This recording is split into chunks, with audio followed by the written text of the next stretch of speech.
Hi po sa inyo ha, nandito mula ako para muli pong mag-share sa inyo. I-share ko po ngayon itong Argao Taiwan. Ito po yung Argao Taiwan na pinakapit ko po dito sa patay na katawan ng tiyaang hubad. Napakita ko na po ito dati. Kaya lang hindi pa ho ganito karami ang mga sanga niya. Ngayon ho, na siya, marami na siyang branches. Bali, ito pa lang po siya para makita po yung ganda niya. Kailangan po kasi ang bonsai mini-maintain din ho ito para hindi mawala yung shape niya. Umpisa ko na po.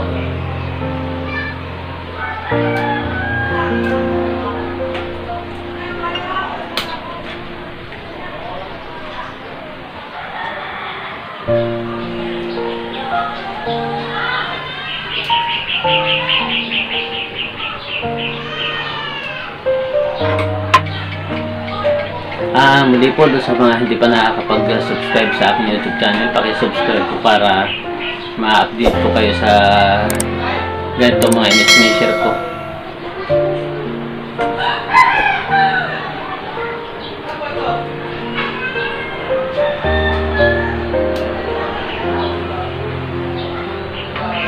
Unting paliwanag paano mag-trim kahit dito sa mga sanga niya. Kailangan ang trim din ho. Parang katulad ng sinabi ko sa sinundan itong video na pa-slide ho na ganun yung pagputol, mas mahaba yung nasa baba kaya sa gitna, sa taas pa-slide na ganun. Ganun din po sa branches niya, yung mga sanga ng branches niya. Ganun din po pagputol, mas mahaba naman po itong nasa puno kasi dito sa dulo. Bali, kung halimbawa 3 dahon ho ang pinutol nyo rito sa may puno rito ng branches ng sanga niya, halimbawa gitna 3, 2, 1 para pag ganun parang patulis din ho ganun, hindi ho mas mahaba yung dito sa dulo kaysa rito sa gitna o dito. Hindi rin ho pwede pantay, hindi ho maganda pag yung halimbawa sanga rito sa puno rito, pinahaba nyo ng pinahaba, saka dito nyo pinutol. Hindi rin maganda yan. Dito lang magkakasanga sa mga dulo ka agad yun. Hindi katulad nung sa kung pa lang dito pa lang sa puno, kakaroon na siya ng marami sanga.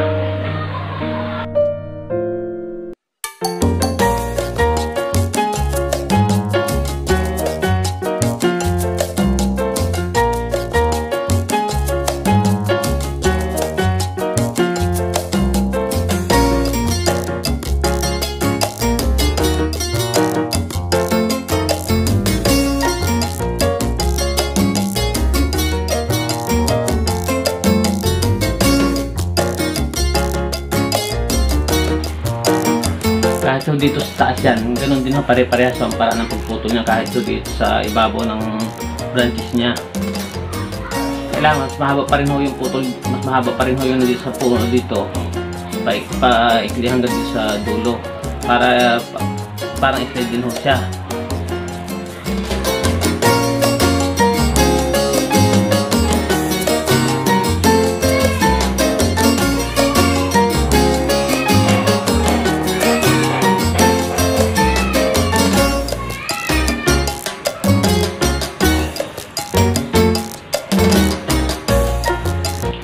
Sana ho yung mga ganitong isinisel ko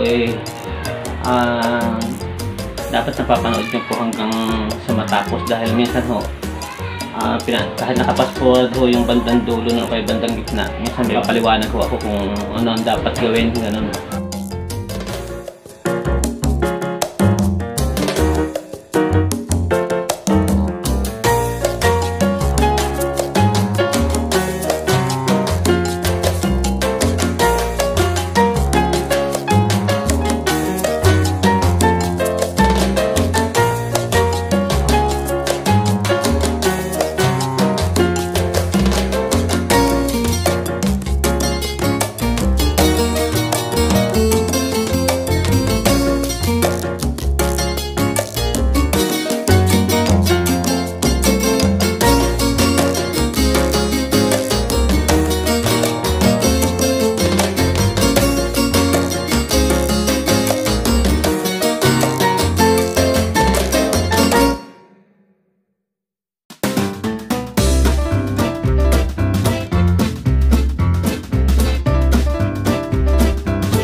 Tapos ko na po siya mai-trim. Mas maganda na po siya. Para mas malaking puno siyang tingnan.